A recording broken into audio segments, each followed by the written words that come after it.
총 보이는 왼편 기록이 뭐냐면은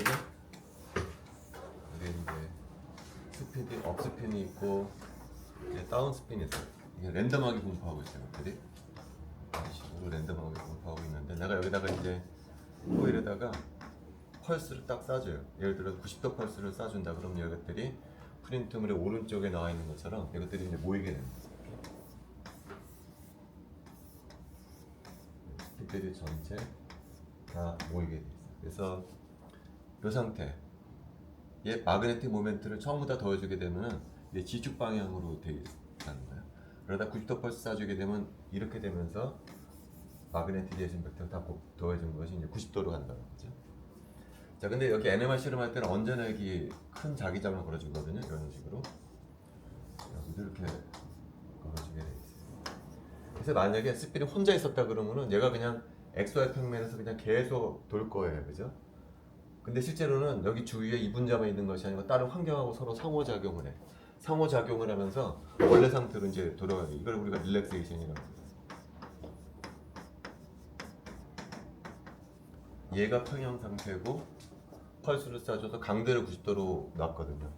근데 시간이 지나면은 얘가 원래 상태로 이제 복귀하게 되는. 근데 왜 복귀하게 되냐면은 얘 혼자만 있으면 복귀를 안 해. 주위에 용매 분자들하고 상호작용을 하면서 얘가 이퀴리브움으로 이제 복귀하게 되는. 얼마나 빨리 복귀하느냐 그것이 우리가 이제 타임 콘스탄트 T로 정의를 하게 되는데 타임 콘스탄트가 두 개가 있는 거야. 왜 그러냐면은 요 마그네티제이션 벡터가 지축 성분값을 갖고 있고 XY 성분을 갖고 있어요. 근데 평형에서는 지축 성분값은 0 아닌 값을 갖고 XY 성분은 0인 값을 가져. 근데 90도 펄스 쏴주게 되면은 반대가 돼요. 오히려 지축 성분값이 0이 되고 XY 성분이 이제 0 아닌 값을 갖는 거예요. 그래서 지축 성분이 얼마나 평형에 빨리 도달하느냐 그것이 T1이고요. XY 성분이 얼마나 평형값에 도달하느냐 그것이 T2였어요. 그래서 지난 시간에 T1을 어떻게 측정하는가를 배웠고요. 지난 시간에는 T2를 어떻게 측정하는가를 이제 배웠다는 거죠. 그래서 그 다음 페이지에 보면은 실제로 얘하고 얘가 어떻게 시간에 따라서 변하는 것이 그 다음 페이지에 나와요. 그래서 그려보면은 이게 시간이다. 그러면 지축 성분값은 어떻게 되냐? 0에서 어떤 평형값으로 올라가게 될 것이고요. XY 성분은 어떤 값을 갖고 있다가 시간이 지나게 되면 아래쪽으로 떨어지게 됩니다. 그래서 얘가 얼마나 빨리 올라가느냐가 T1이고요. 얘가 얼마나 빨리 0으로 수렴하느냐가 이제 T2가 되는 거죠. 그래서 그 다음 페이지에는 얘를 측정하는 방법하고 얘를 측정하는 방법을 요약해서 그려졌습니다. 그래서 T1 측정하는 방법은 먼저 180도 펄스를 쏴주고 그 다음에 좀 시간 기다렸다가 90도 펄스를 쏴준 다음에 여기서 나오는 시그널을 측정을 하는데 얘를 바꿔가면서 측정하게 되면 우리가 이 커브를 얻는다. 그것이 지난 시간 했던 거고 지난 시간에는 T2를 측정하는 방법을 배웠는데 T2는 반대였죠. 90도 펄스를 쏴주고 기다렸다가 180도 펄스를 쏴줘. 그 시간이 타오라고 그러면은 시간이 타오가 될 때 P가 큰 게 나온다는 거예요. 요 놈의 인터셉트를 측정하게 되면은 우리가 이제 요 값을 이제 얻게 된다. 뭐 그런 얘기가. 그래서 나머지 시간에는 지난 시간에 했던 요 T2 있잖아요. T2 측정했던 방법을 다시 한번 복습을 하려고 해요. 그 다음 페이지에 나와 있는데요. 지금 내가 이제 XY가 어떻게 바뀌는지 보려고 하는 거거든요. 앞서도 얘기했지만 XY 성분을 어떻게 볼 거냐면은 요 G축에서 내가 얘를 바라볼 거야. G축. X축은 안 보고 요 스핀 상태를 G축에서 바라볼 거야. 얘도 마찬가지로 G축에서 바라보게 되면은 평형 상태는 얘가 어떻게 될까요? 이쪽에서 바라보게 되면은 얘가 랜덤하게 분포하고 있으니까 뭐 이런 식으로 표현이 될 거야. 반면에 얘는 어떻게 표현될까요? 얘는 G축에서 바라보게 되면 모든 것들이 하나 모여있을 때라는 거예요. 그래서 평형에 도달했다는 얘기는 뭐냐면은 여기서 여기로 가는 것이 평형에 도달하는 거예요. 다시 말하면은 이 화살표들이 시간이 지나면서 점점 퍼져서 랜덤하게 분포하는데 걸리는 시간이 바로 이제 T2라는 거죠. 근데 붕괴하는 사람들은 그 요인을 두 가지로 요약을 해요. 이렇게 모여있던 화살표들이 왜 시간이 지나면서 널리 퍼지느냐를 설명하는 요인이 두 가지가 있어요. 그것이 프린트물의 하나는 이노모지니어스 브로드닝, 그다음 두 번째는 호모지니어스 브로드닝으로 설명을 해요. 그래서 그 다음 페이지에 보면은 인호모지니어스 브로드닝이 나오죠. 인호모지니어스 브로드닝이 주장하는 바는 이거예요. 이건 사실 샘플이거든요. 아까도 얘기했지만 NMR 스펙트럼 찍을 때 하나만 측정하는 것이 아니야. 여러 개 샘플을 측정을 해요. 여기 있는 놈, 여기 있는 놈, 여기 있는 놈, 뭐 이런 식으로 여러 개 측정을 해요. 자, 근데 NMR 스펙트럼을 찍으면 우리가 언제나 B0라고 하는 자기장을 걸어주거든요. 그래서 예를 들어서 여기 스핀이 느끼는 자기장을 내가 오른쪽에다 그려놨어요. 여기 시간이라고 그러고 얘가 B0라는 자기장을 느끼고 있어요. 그리고 원래는 얘가 어떻게 되는 거죠? 여기 이놈이 여기서 이렇게 뺑글뺑글 돌아야 돼요. 이렇게 뺑글뺑글. 그런데 나도 같이 돈다고 생각하고 그린 그림이에요. 요거는 얘가 일정한 자기장을 걸어줬기 때문에 이 스핀이 시계 방향으로 일정한 속도로 돌고 있는데 나도 같이 돈다라고 생각을 할까요? 그러면은 이 화살표가 어떻게 될까? 그냥 그대로 고정된 것처럼 보일 거라는 거죠. 자, 근데 문제는 뭐냐면은 내가 바깥에서 B0를 걸어준다고 해서 이 모든 샘플들이 전부 다 B0를 느끼는 게 아니라는 거예요. 국소적으로 여기에 있는 위쪽에 있는 스핀은 좀 작은 느끼고요. 여기 있는 놈은 좀 큰 자기장을 느낄 수가 있다는 거죠. 그래서 그걸 그린 것이 오른쪽에 그려져 있어요. 얘는 B0인데 원래 이게 B0가 여기거든요. 근데 얘보다 작은 자기장을 느끼는 거예요. 얘는. 반면 아래쪽에 있는 것은 예를 들면은 여기에 원래 B0인데 얘보다 큰 자기장을 느끼게 될 거라는 거죠. 다시 말하면은 여기 있는 스핀이 움직이는 속도가 다르다는 거야. 얘는 예를 들어서 100MHz로 돌고 있어요. 얘는. 근데 얘는 예를 들어서 101MHz로 돌고 있는 거예요.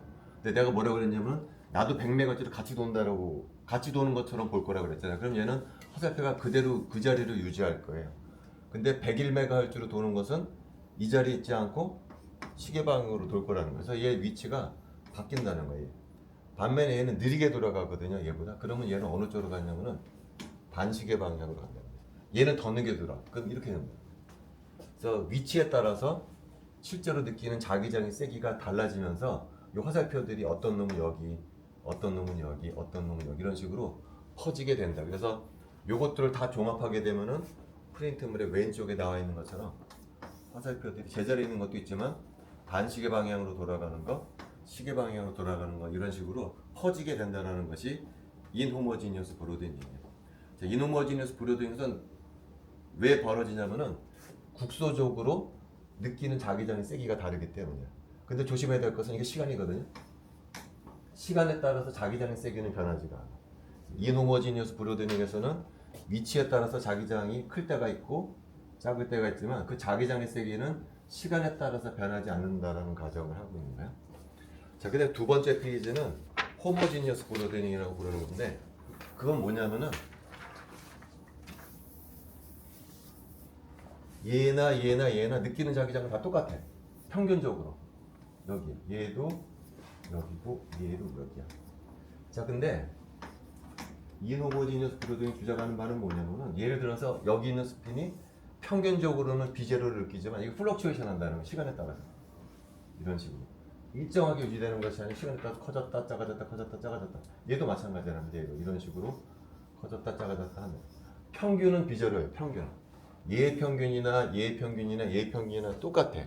근데 시간에 따라서 커질 때가 있고 작아질 때가 있는. 자, 그렇다면 어떻게 되냐면은 이 화살표가 만약에 시간에 따라서 불변하게 그대로 갔다라고 그러면은 이 자리를 계속 유지하고 있을 텐데 얘가 커졌다 작아졌다 커졌다 작아졌다 하니까 이 스핀이 빨리 돌다가 늦게 돌다가 빨리 돌다가 속도가 계속 바뀌는 거야. 빨리 돌다가 느리게 돌다가 빨리 돌다가 느리게 하면서 계속 플럭추에이션 한다는 거죠. 얘도 마찬가지고 얘도 마찬가지고 그러면서 이 위치들이 각각의 위치들이 퍼지게 된다라는 것이 호모지니어스 브로드닝. 그래서 크게 두 가지 요인에 의해서 이 화살표가 널리 퍼진다라고 주장을 하는 거죠. 근데 실제로는 어떻게 될까요? 실제로는 그 다음 페이지에 나와 있는 것처럼 이것이 딱 구분되는 것이 아니야. 실제로는 인호모지니어스 브로드닝 하고요. 요것이 섞여 있는 거예요. 그래서 그 다음 페이지에 보면은 실제로는 어떻게 되느냐? 실제로는 여기에 있는 놈은 여기에 요 가운데 있는 놈이 느끼는 자기장 평균값은 원래대로 B0야. 근데 플럭추에이션 한다는 거죠. 반면에 여기 있는 놈은 평균값이 B0보다는 커. 요만큼이야. 근데 거기서 또 플럭추에이션 한다는 거예요. 여기는 평균값은 얘보다 작아. 그러면서 플럭추에이션 한다는 거예요. 위치에 따라서 평균값이 달라. 그리고 시간에 따라서 거기다 플럭추에이션 한다는 거예요. 실제 상황은 이런 상황이라는 거죠. 이 두 개의 상황이 다 겹쳐져 가지고서 이 화살표가 퍼진다라는 거예요. 자, 근데 지금 내가 얘기한 T2를 측정한다라고 하는 것은 그 중에 뭐를 측정하는 거냐면은 얘를 측정하는 거예요. 요 효과에 의해서 얼마나 빨리 스핀이 퍼지는가를 측정하는 것이 지난 시간 했던 얘기고, 요 실험 방법을 뭐라고 부르냐면은 포톤 에코라고 이제 부르는 방법을 이용해서 얘를 측정하는 거예요. 실제로는 두 개 다 합쳐진 거죠. 근데 얘를 측정한다. 그래서 그 다음 페이지에 측정 방법이 나와 있어요.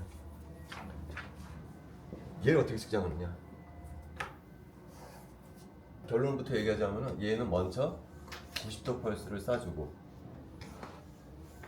일정 시간을 기다려. 그 다음에 180도 펄스를 쏴줘. 그런 다음에 일정 기간 기다리게 되면은 여기가 타오라 그러면 여기 타오가 되는 순간 픽이 커져. 이때 요것의 인텐서티를 측정을 한다는 거죠. 델타를 바꿔가면서. 자, 그러면 이런 펄스 시퀀스를 사용하면 왜 측정이 되는지 한번 보도록 해요. 자, 프린트물에 보면은 자, 여긴 위에서 보면 어떻게 될까? 펄스를 쏴주기 전이었으니까 스핀들이 어떻게 됐을까? 이게 전부 랜덤하게 이제 퍼져 있을 상황이에요.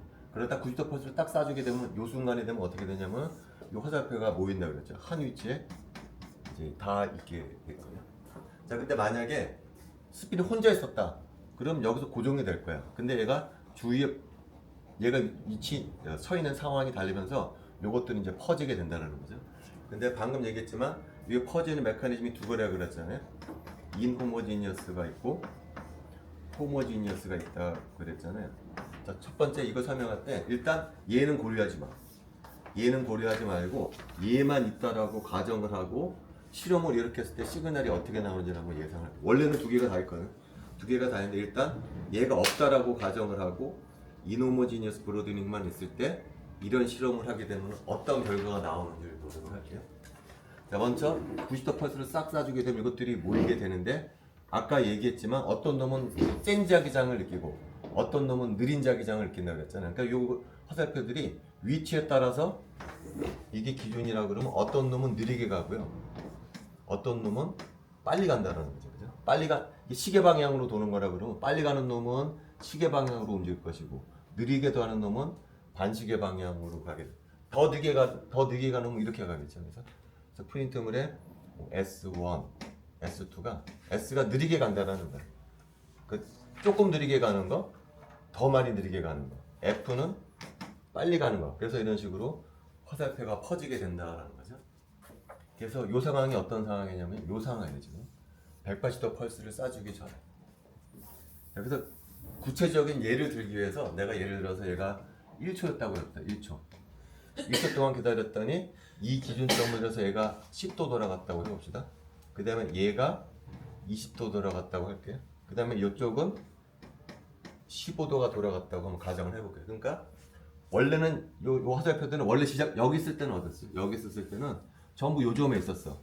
요점에 있던 놈인데 1초 기다리고 나니까 S1 스핀은 반시계 방향으로 10도 돌아가고 1초 기다리니까 S2는 반시계 방향으로 20도 돌아갔어. 패스트는 시계 방향으로 15도 돌아갔다라는 얘기야.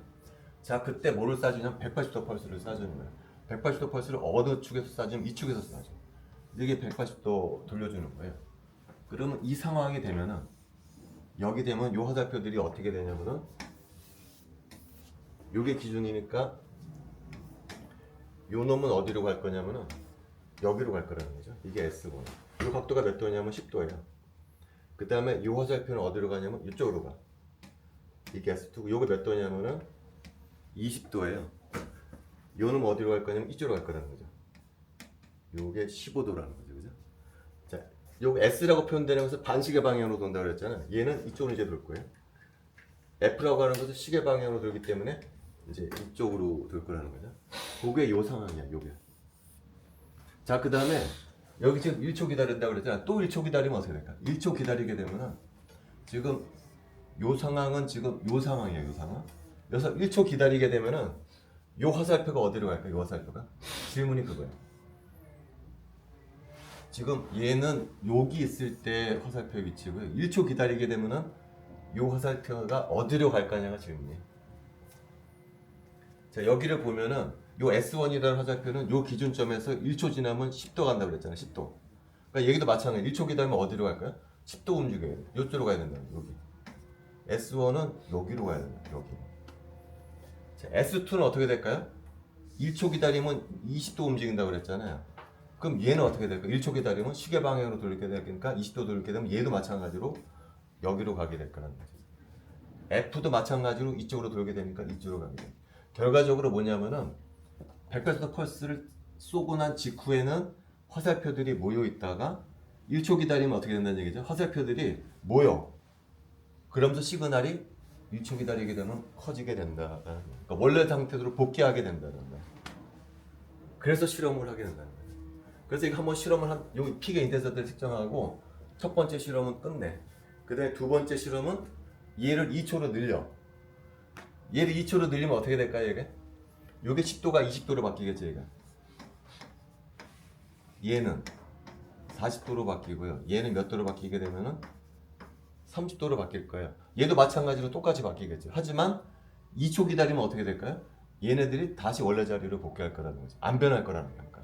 그러니까 예를 들어서 실험을 내가 타워를 바꿔가면서 1초에서 실험하고 2초, 3초에서 타워를 바꿔가면서 이 픽의 인텐서티를 측정하게 되면은 이렇게 나와야 되거든요. 이렇게.